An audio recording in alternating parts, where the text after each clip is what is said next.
தேர்தல் ஆணையர் ராஜினாமா செய்துள்ளதை எதிர்க்கட்சிகள் வாக்கு வங்கியாக பயன்படுத்த நினைப்பதாக தமிழ் மாநில காங்கிரஸ் தலைவர் ஜி.கே. வாசன் விமர்சித்துள்ளார். சென்னை மயிலாப்பூரில் நடைபெற்ற தமிழ் மாநில காங்கிரஸ் கட்சியின் பொதுக்குழு கூட்டத்திற்கு தலைமை வகித்த ஜி.கே. வாசன் பின்னர் செய்தியாளர்களை சந்தித்தார். அப்போது பேசிய அவர், தனிப்பட்ட காரணங்களுக்காக தேர்தல் ஆணையர் ராஜினாமா செய்துள்ளதாகவும் எதிர்க்கட்சிகள் அதனை வாக்கு வங்கியாக பயன்படுத்த நினைப்பதாகவும் விமர்சித்துள்ளார். தேர்தல் பத்திரங்களை சட்டத்திற்கு எதிராக கட்சிகள் வாங்கவில்லை என்று குறிப்பிட்ட அவர், ஒரு சில நாட்களில் தேசிய ஜனநாயக கூட்டணி தமிழகத்தில் முழு வடிவம் பெறும் என்றும் தெரிவித்துள்ளார். இன்று தமிழ் மாநில காங்கிரஸ் கட்சியினுடைய பொதுக்குழு கூட்டம் சிறப்பாக நடைபெற்றது.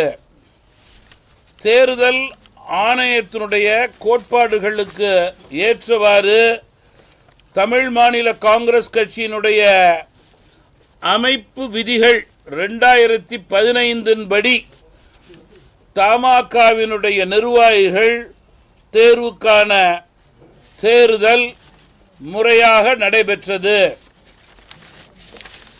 தேர்தல் அதிகாரியாக வழக்கறிஞர் திரு மகாதேவன் அவர்கள் நியமிக்கப்பட்டார்கள்.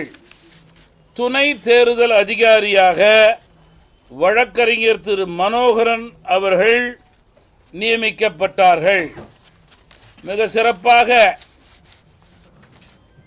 கட்சியினுடைய விதிக்கேற்றவாறு தேர்தலை முறையாக நடத்தியதற்கு வழக்கறிஞர் இருவர்களுக்கும் இயக்கத்தின் சார்பிலே வாழ்த்துக்களையும் பாராட்டுக்களையும் நன்றியையும் தெரிவித்துக் கொள்கிறேன்.